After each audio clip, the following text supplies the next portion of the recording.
रात्रंदिवसा देवा तुमची मूर्ती ध्यानात, त्याचा लागे नांत. स्वप्नात आले माझ्या शंकर छिले दत्त. तर मित्रांनो, आज आपण चाललेलो आहे धनकवडीला, म्हणजे शंकर महाराजांच्या मठामध्ये. तर मित्रांनो, चला हा ब्लॉग तुमच्यासोबत मी शेअर करतो छोटासा, आणि महाराजांचं दर्शन हे प्रथमतः तुम्हाला करून दाखवणार आहे. चला. तर मित्रांनो, 1.5 ते 2 तासाचा रस्ता आहे आपल्याला महाराजांच्या मठापर्यंत पोहोचायला. आणि हा रस्ता पार करत असताना मित्रांनो थोडा वेळ आपल्याला लागणार आहे. 1 ते 1.5 तासामध्ये आपण तिथेपर्यंत पोहोचून जाऊ. आपल्यापासून निदान 35 ते 40 किलोमीटर मठ आहे. तर मित्रांनो, चला आपण सुरुवात करूया या यात्रेसाठी. तर मित्रांनो, धनकवडीला जात असताना मला एक सुंदर असे मंदिर रस्त्यामध्ये दिसलं. तर मित्रांनो, तुम्हाला ते दाखवू इच्छितो. इतकं सुंदर हे मंदिर मित्रांनो. मला आत्ता तर इच्छा होत आहे आतमध्ये जाऊन दर्शन घ्यायची. तर माझा विचार आहे मित्रांनो की आपण जाऊन आतमध्ये येऊया व आतमधली जी पण सुंदरता आहे मी तुम्हाला दाखवतो. ठीक आहे. तर मित्रांनो, आतमध्ये जायची तर इच्छा खूप होती, परंतु मित्रांनो मंदिराचा जो टायमिंग आहे त्या टायमिंगनुसार दुपारचं मंदिर बंद असतं, त्यामुळं आतमध्ये आपल्याला प्रवेश करता आला नाही.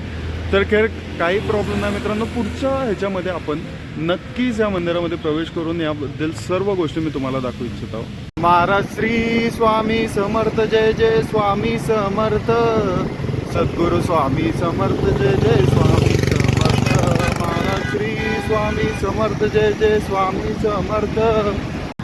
मित्रांनो, या बिल्डिंग्स बाहेरनं दिसायला खूप सुंदर आहेत, परंतु आतमध्ये जे कामं इथे चालतात ना, त्यालाच विचारा जे इथे काम करतात. मित्रांनो, आपण आज पोहोचलेलो आहोत सद्गुरू शंकर महाराजांच्या मठापाशी, आणि आज आपण सुंदरसं असं महाराजांचं दर्शन करूया. तर मित्रांनो, तुम्हाला हा व्ह्यू कित्येक श्रद्धाळू इथे दर्शन करतायत मित्रांनो. खूप मजा येणार आहे, माझ्यासोबत तुम्ही राहा. आता आपण जाऊन दर्शन करूया मस्तपैकी. तर मित्रांनो, आपण महाराजांच्या मंदिरात पोहोचलेलो आहे. तर प्रथमतः आपण चप्पल स्टँडमध्ये चप्पल काढूया इथे. हां, तर अशी सुविधा आपण चप्पल इथे काढू शकतो व्यवस्थितरित्या. तर मित्रांनो, चप्पल वगैरे काढून झालेली आहे. आता आतमध्ये आले. आतमध्ये जर मी तुम्हाला व्ह्यू दाखवला तर तुम्ही म्हणसाल स्वर्ग बघितला मी. तर प्रथमतः तुम्ही हा महाराजांचं मंदिर, इतका सुंदर असं हे मंदिर आहे मित्रांनो. मनमुक्त करणारं हे मंदिर आहे. प्रथमतः ज्या प्रकारे इथे शिस्तीचं पालन केलं जातं भक्तांकडनं. तर मित्रांनो, इथे आल्यावर तुम्हाला 2 प्रकारचं दर्शन भेटेल, एक मुखदर्शन आणि एक समाधी दर्शन. प्रथमतः ही लाईन बघू. ही जी लाईन आहे ती चाललेली आहे, दोन्ही पण सेम लाईन चाललेल्या आहेत, परंतु तिथने जाऊन तुम्हाला समाधी दर्शन एकीकडे नेईल आणि एक मुखदर्शनाकडे नेईल. तर आपण पण दर्शन घेऊया महाराजांचे. प्रथमतः आपण आपले पाय धुवून घेऊ. अशा रीतीने इथे सिस्टम केलेली आहे की जिथे स्वच्छपणे आपण पाय धुवून आत जाऊ शकतो. तर या ठिकाणी वातावरण तर भक्तिमय आहे मित्रांनो. खूप सारे लोक आपल्याला दिसत आहे. एकदम सुंदर असं वातावरण. आपण समाधी दर्शनाकडे जाऊया. त्यांच्या समाधीचं दर्शन आपल्याला घ्यायचं. खूप असं मस्त वातावरण आहे.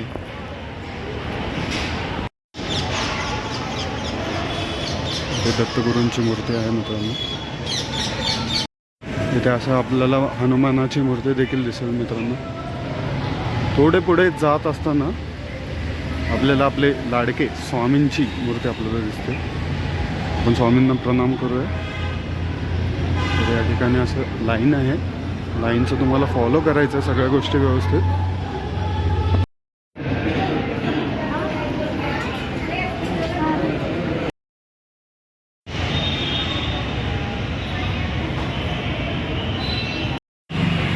मित्रांनो, प्रथमतः दर्शन इतकं सुंदर होतं की माझ्या ह्याच्यावर विश्वास बसत नाही की मला एवढं सुंदररित्या दर्शन भेटलं. महाराजांचं अस्तित्व, महाराजांचं सर्व माझ्या मनात दिसत होतं. लिटरली असं वाटत होतं की मी जिवंत दर्शन करतो आहे. इतक्या सुंदररित्या दर्शन झालं. माथा टेकवला, मला टाईम भेटला तिथं दर्शनाला. म्हणजे आज असं वाटलं की जीवन सफल झालं की एवढ्या सुंदररित्या महाराजांचं दर्शन झालं. या ठिकाणी तुम्ही जर प्रसाद खाल्ला असाल तर तो स्वतः, म्हणजे खाल्ल्यावरती ज्या बाऊलमध्ये तुम्ही खाल ते बाऊल स्वतःहून धुवून ठेवणे हे अनिवार्य आहे मित्रांनो. या ठिकाणी भक्तांना विनंती आहे की त्यांनी प्रसादाचे बाऊल नळाखाली धुवून मठाच्या कर्मचाऱ्यांकडे परत जमा करावेत. सर्व भक्तांना विनंती. तर मित्रांनो, इथे मोफत प्रसाद देखील मिळतो आणि आपण त्या प्रसादाचा लाभ देखील घेतलेला आहे. तर सांगू मित्रांनो, ज्यावेळेस मी गाभाऱ्यात प्रवेश केला, एक एनर्जी, एक वाईब, म्हणजे एक अशी शक्ती मला असं जाणवत होती की मी दर्शन करताना आहे ना, माझा जो ऑरा होता ना, तो एकदम म्हणजे असं हे झालं होतं की भाई मी कुठल्या ह्याच्यामध्ये आलो. कारण एवढं पॉवरफुल थिंग मी आजपर्यंत बघितली नव्हती, जे इथं आल्यावरती बघितली. तर मी एवढंच म्हणेल, श्री सद्गुरू योगीराज शंकर महाराज की जय. शंकर महाराज की जय. श्री स्वामी समर्थ महाराज की जय.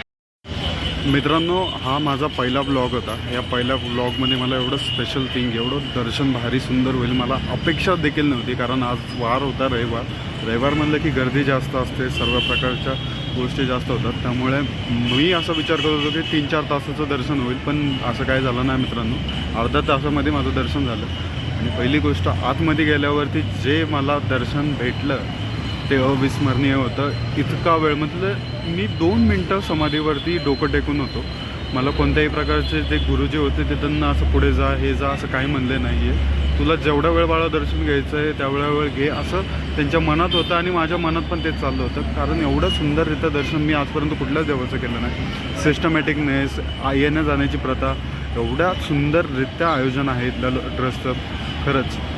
आणि ज्या प्रकारचा प्रसाद होता मित्रांनो, तो प्रसाद जर तुम्ही खाल्ला तर तुम्ही लिटरली म्हणसाल काहीतरी वेगळं. म्हणजे असं काही मोठं हे नाही, पण तरी पण एक भातामध्ये पण एवढी चव कसं काय, ती महाराजांची कृपा आहे. किंवा कुठल्याही धर्मस्थानावरती आपण गेल्यावरती ज्या प्रकारच्या गोष्टी आपल्याला अनुभवतात, तेच मला आज ह्या इथं आल्यावरती अनुभवलं आहे मित्रांनो. एक प्रसाद असो, तिथं आतमध्ये गेल्यावरती महाराजांची पावर असो, सगळ्या गोष्टी एवढ्या सुंदर होत्या. एवढंच म्हणाल, शंकर महाराजांची जी पावर आहे, जी ताकद आहे, ती मला अनुभवली. आणि एवढं सुंदररित्या मी इथे जाणवलं मित्रांनो, खरं सांगतो इच्छितो. आणि अशाच ब्लॉगला मी तुम्हाला अशा अनेक मंदिरांना घेऊन जाणार आहे, जिथं तुम्हाला आवडेल मित्रांनो. तर फॉलो तर करा, सबस्क्राईब करा, सगळ्या गोष्टी करा. आणि पुन्हा एकदा मी तुम्हाला लास्ट व्ह्यू दाखवतो महाराजांचा. परंतु मित्रांनो, तुम्ही म्हणसाल की मी ज्या ह्याच्यामध्ये समाधीचे फोटो टाकले नाही आहेत, म्हणजे फक्त फोटो क्लिक करून टाकलेले आहेत, त्याचा व्हिडिओ वगैरे काढला नाही. कारण आतमध्ये तेवढ्या रीतीचं आपल्याला भान ठेवणं गरजेचं आहे की आपण व्हिडिओ फोटोग्राफी करू शकत नाही गाभाऱ्याच्यामध्ये.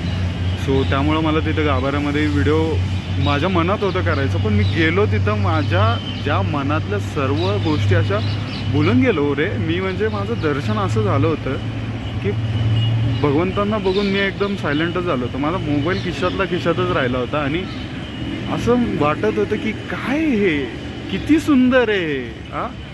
ती गोष्ट मला अशी सुंदर वाटली की मी ते मोबाईल त्या क्षणी काढायला देखील विसरलो. खरी बाब हीच आहे मित्रांनो. आणि त्यामुळंच की असं हेच झालं नाही मला की कसं करावं, काय करावं. मी आतमध्ये व्हिडिओसुद्धा काढू शकलो नाही ना, काय नाही, फोटो नाही, काय नाही. ब्लॉगमध्ये पण बघू शकता की महाराजांच्या मंदिर, स्वामी समर्थांच्या महाराजांच्या मंदिरानंतर मी व्हिडिओ काढू शकलो नाही. परंतु इतकं सुंदर दर्शन मी कधीच अनुभवलं नाही. मी तुम्हाला विनंती करेल मित्रांनो, तुम्ही नक्की भेट द्या महाराजांच्या मठाला. जे एक सुंदर सॅटिस्फॅक्शन तुम्हाला भेटेल ना, की हा बाबा आयुष्यात काहीतरी एक मॅजिक आहे. ठीक आहे. श्री सद्गुरू श्री शंकराचार्य शंकर महाराज की जय. अवधूत चिंतन श्री गुरुदेव दत्त दत्त दत्त दत्त स्वामी समर्थ महाराज की जय. चला मित्रांनो, भेटूया नेक्स्ट ब्लॉग.